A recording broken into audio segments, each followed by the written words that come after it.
홍준표 한국당 전 대표가요.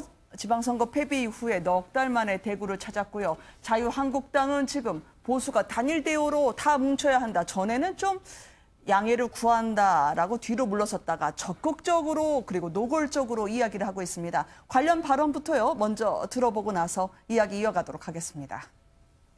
차기 전당대회를 출마하신다는 전제하에 만약에 그렇게 하시게 되면 윤리위를 회부해서 제명 절차를 밟겠다 이런 흐름도 있던데 거기에 대해서는 어떻게 생각하시나요? 난 뭔 그런 뉴스가 나오는지 이해가 안 되는데 당내에서 내가 겁이 그래 나는 모양이죠. 김무성, 홍준표 이런 분들 자격 제한해라. 어떻게 보세요? 본인이 다 판단하도록 해야죠. 장치가 있습니까? 본인들이 큰 그릇이라면 빠지겠죠. 당연한 거예요. 그건 아주 당연한 이치예요. 끝까지 고집을 하면 본인들 스스로가 무덤을 파는 일이 되죠.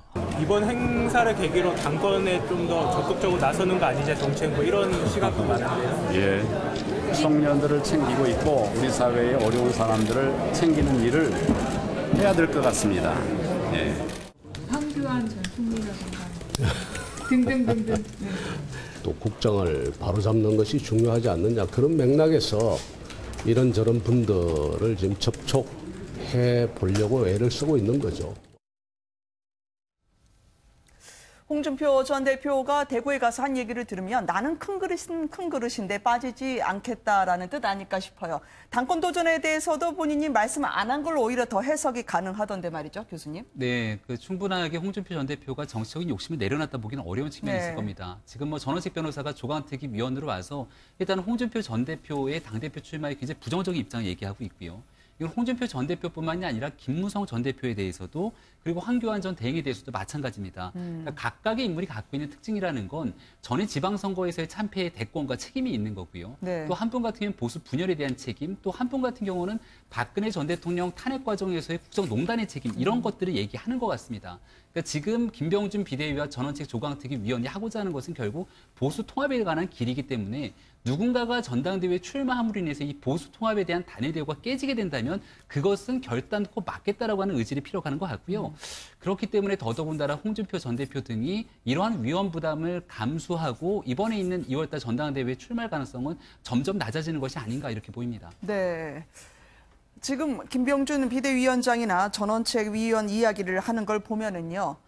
우리가 이런저런 분들 접촉해 보려고 하고 있다고요. 그리고 한때 가족이었던 분들까지 들꽃 같은 분들을 모시겠다라는 그런 점을 이야기를 하고 있는데 이 기선제압처럼 이 큰형이 점점 스윙폭이 커지는 것 같거든요. 오히려 이제는 우리 앞으로 와라라고 줄 세우게 하는 듯한 느낌도 받고요. 글쎄요. 그러니까 가능성 있는 분들은 전부 우리 울타리 안에 넣을 수 있다. 이런 이제 얘기인 것 같아요. 황교안 전 총리, 황교안 전 대통령 권한대행 이렇게 표현하면 더 좋아하나요? 하여튼 그분 얘기를 거론을 한다든지 그다음에 이제 잊어버릴 만하면 하는 얘기가 바른미래당을 거론하면서 통합 전당대회 그렇게 얘기하잖아요. 그러니까 보수를 표방하는 쪽이라면 다 같이 모여서 하자 이런 것 같은데 거듭 말씀드리지만 사실 보수가 좀 단일 대우가 되는 것도 필요하고요. 아니 뭐 중도에 약간 보수 성향을 가진 층이 있는 게 더 나을 수도 있다 이렇게 보는 쪽도 있지만 유권자들, 지지자들이 어떻게 보느냐 아니겠습니까? 저는 홍준표 전 대표가 어찌됐든 지금 본인 영남 중고등학교 동창회 갔다고 하지만 대구를 처음 택한 게 굉장히 저는 의미는 있다고 봐요.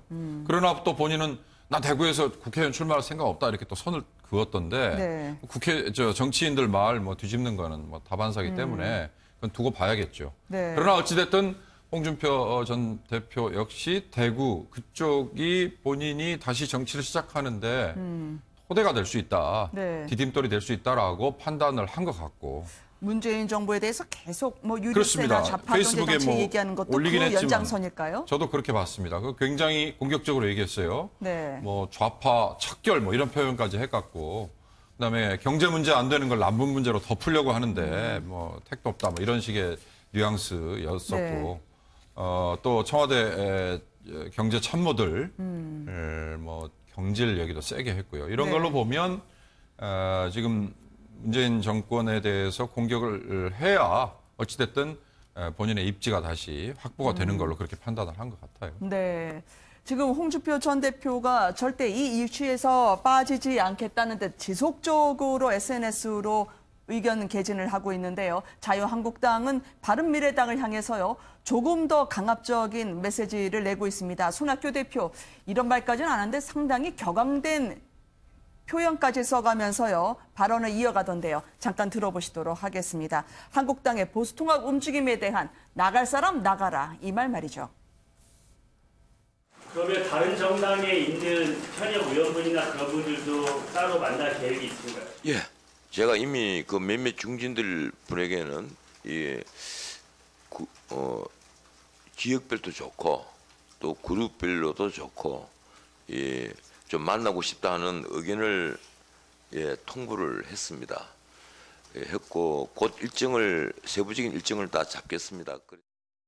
아니 그 사람들은 자기 내부 그 단합부터 하고 내부적인 혁신부터 하지 왜 딴 사람들 얘기를 해요.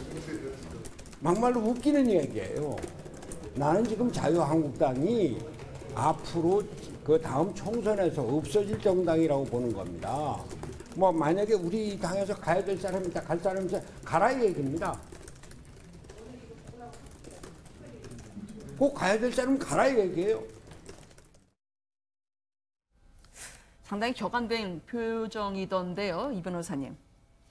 지금 손학규 대표는 왜 남의 집 얘기를 함부로 하느냐. 네. 통합이라는 말이 우리 집까지 포함하는 개념으로 보이는데 왜 우리 집 얘기를 마음대로 하느냐. 네. 그리고 또 우리 집에서 나갈 사람 있으면 지금이라도 나가라.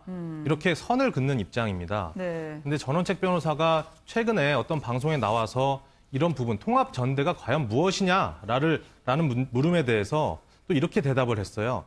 나는 바른미래당이라고 특정한 적이 없다.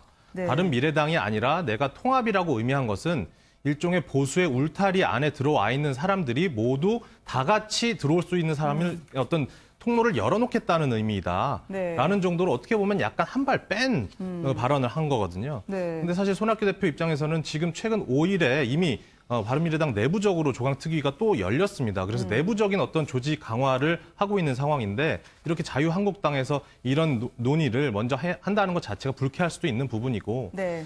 반대로 전원책 변호사가 조강특위로 어떻게 할지에 대해서는 아직까지 안개 속에 있기 때문에 이 부분은 실제로 조강특위가 어떤 활동을 하는지를 더 지켜봐야지만 실제로 네. 바른미래당의 움직임을 포착할 수 있을 것 같습니다. 네, 대표는 저렇게 펄펄 뛰는데 밑에 계신 분들 중에서는 좀 기웃기웃하시는 분들이 있던 모양이던데요. 그렇죠. 그러니까 여러 가지 군부를 떼고 있는 거고요. 네. 그럼에도 불구하고 화가 날 겁니다. 왜냐하면 자유한국당이 덩치가 크기 때문에 작은 정당 분열시켜서 우리가 보수의 중과가 되겠다라는 그런 것이 결국은 자유한국당의 입장 아니겠습니까? 네. 바른미래당으로서는 사실은 당 자체에서도 국민의당 출신들이 다수를 차지하고 있기 때문에 사실은 내부에서 이 방향을 정하기가 쉽지 않습니다. 그러나 이념이라든가 가치 측면에서는 국정농단에서 조금 더 자유로운 것이 바른미래당이고요. 그러나 자유한국당은 과거에서 아직도 벗어나지 못하고 있는 여러 가지가 몰려있기 때문에 네. 저는 양쪽이 서로 계속해서 보수의 이 앞으로의 힘을 놓고 서로 치열한 줄다리기를 계속 할 거라고 봅니다. 알겠습니다. 자유한국당과 바른미래당 간의 날로 거칠어지는 신경전까지 저희가 짚어봤습니다.